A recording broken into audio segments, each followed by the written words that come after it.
This is the Griffin Realty Group Ask a Griffin podcast, episode number 2.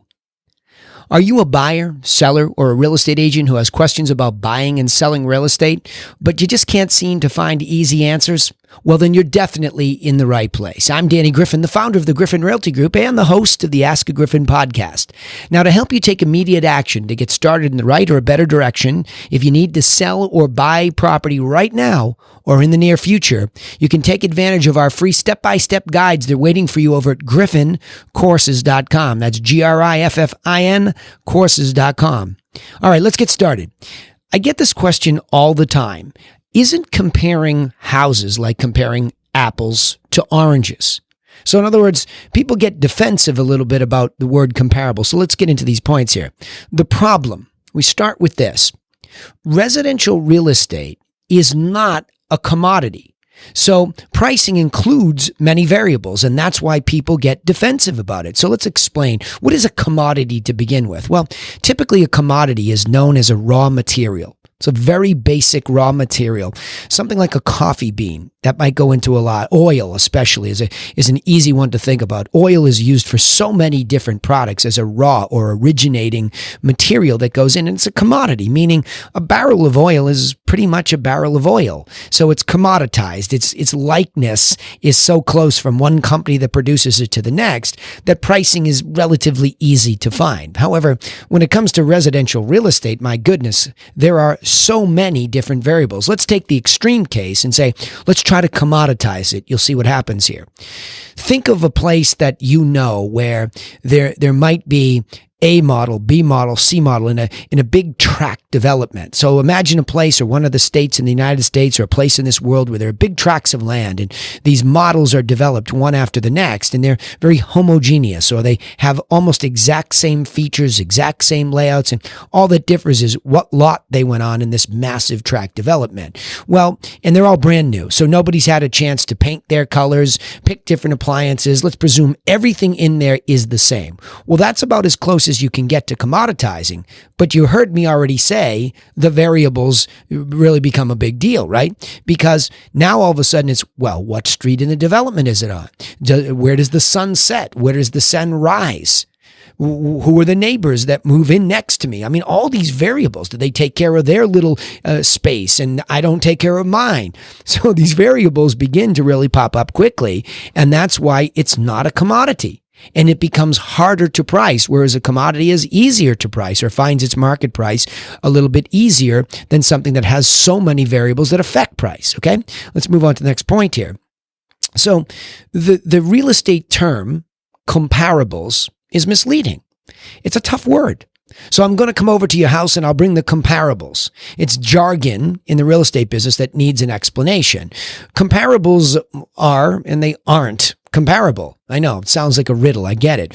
But the point is, when a real estate agent comes over with other houses that have sold, typically, in my case, I can speak for what we do at the Griffin Realty Group. What we do is we're going to have to, in our Cape Cod, Massachusetts marketplace, properties can be very different. The variables can be amazingly different so quickly. You can move literally within a quarter of a mile and you can be in a waterfront setting to an inner cottage setting. Well, how do you compare a little cottage to a massive waterfront manse, right? It's difficult. However, there is something called the neighborhood effect. So you have to make these adjustments. So when it comes to pricing, and this is a special message for all you real estate agents out there, but obviously transparently for sellers, and so buyers understand this, you are affected by all of those variables. Now, I get it. It's most reasonable to consider like kind. So I have this neighborhood effect, but I also have this like kind effect. Can I find a property that comes as close to the subject property as possible? Well, appraisers have to do that every day. They're looking for the least difference in comparables. So let's say an appraiser takes 3 subject properties or 3 properties that have sold to compare to the subject property. That's not a big sampling of the marketplace. And the reason they do that, they're trying to commoditize the product in a very short window of time, not necessarily for market making purposes, more so for evaluation for typically bank or estate purposes, right? So we have that problem where they still have to take into account. Why? Because you're trying to really figure out all of these valuations ultimately come out to trying to figure out what's it worth. What is a ready, willing, and able buyer going to pay for this? So now, if we're trying to take it to market, we start to think about market variables too. What are all the ideas that are pushing upon this? So you see, where I've gone is I've already gotten you to the point where you get me. It's not a commodity. There are an enormous amount of variables, and that the term comparable is misleading, but it is necessary. So that's the third point here, right? The problem, too many variables. Comparable is the second problem. It's a misleading word, but you must compare and resolve the differences. Let me go back to the appraiser. So the appraiser has a long sheet where they look at the sold price and the date, and they begin to make adjustments, pluses and minuses in value. And again, they'll use their formulas, which are very different from the way a real estate agent might do it. I mean, I love to have an appraisal in my hand so I can see the way that they looked at, but I still have full responsibility for taking into account what's going on in the marketplace. I mean, I can't look at just 3 properties. I have to look at this dynamic process that's happening in the marketplace. I can't just take a static from that day or look back 6 months, 3 months, 2 months, however far I'm going to go back to take a look at what did the money buy recently. So in other words, if a seller says, well, my property's worth $500,000, $1 million, $2 million, $5 million, whatever they think it's worth, it's actually a pretty good starting point because they come up with some value that they perceive as there. And now I'm there to find out, can I find, through resolving the differences, a reasonable data set that supports their number or not? I mean, we always ask a seller before we go over to a property, what do you think it's worth? Why do you think it's worth that? When did you buy it? What did you pay? What did you do to it? See, we're just trying to go through this investigative process so that we can be prepared to resolve the differences between perhaps what the seller perceives it's worth, what the buyers were buying with that kind of money. You know, when in doubt, let me tell you how I go down the list. I'm going to look at your neighborhood effect first. If you're a nice gated community and everything is clean and it's easy to look at, it's just easier to do. But welcome to New England, whether it's downtown Boston or Cape Cod, a lot of the properties can be very old. A lot of them can be torn down and redone. So you have a lot of forces there. But I'm still going to look at if somebody wants to spend money in your neighborhood, are they going to be the best property? Are they going to be the least property? All those things affect you. So that's why I say beware in this last point. Do not ignore the neighborhood effect. But if I can't find enough like-kind property, or let's say somebody thinks they have a $5 million waterfront property and there's really been no sale similar to that, yes, I'm going to go along the water's edge and see what did $5 million buy now contiguously. And I might even have to go into another town because somebody that has that kind of money that might want to spend that kind of money has options. So it's this process that you must go through to compare apples to oranges. And I will give you full confidence that, yes, you can do that, but it does take some effort, not the least of which is a seller who's asking this question has to be open-minded. Don't defend your number without looking at the data. See, again, market value is not what we perceive it to be. It's how can we get there, put a reasonable asking price on it enough so that people see it online or however else they might see it and they show up with their agent, call the agent, listing agent directly, whatever it might be, because they perceived that at least somebody had gone through a process to put a reasonable asking price on it, reasonable enough for them to visit and make their own assessment. So let me go back through this. The question I get all the time, isn't comparing houses like comparing apples to oranges? Yes. It is.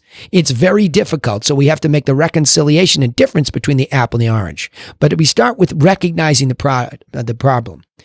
It is not 2 apples. A barrel of oil, a coffee bean, a coffee bean. I get it. One house is an apple, another house is an orange. So we start off with that dilemma. We don't have a commoditized product. But next, we have to consider them as comparables because that's what we have to deal with. If we don't have commodity, then we don't have it. Well, let's deal with the differences. And then let's resolve them. Let's look at them and break down what are the true differences, what are the perceived values to the buyers in those differences, and then don't ignore the neighborhood effect. What has actually sold in the neighborhood? If we have to go out further, but let's just see, if you think your property's worth that money, what did that money buy? And then ask yourself a simple question. Would you have bought the property that sold for $5 million or yours? Yours for $200, that one for $200. That's how you make a comparative assessment. Don't ignore it. It's just the way the business works. All right, let me chunk this up. Many sellers will explain away other properties as comparable sales as if there's some threat to their value. They're not. They're actually helpful.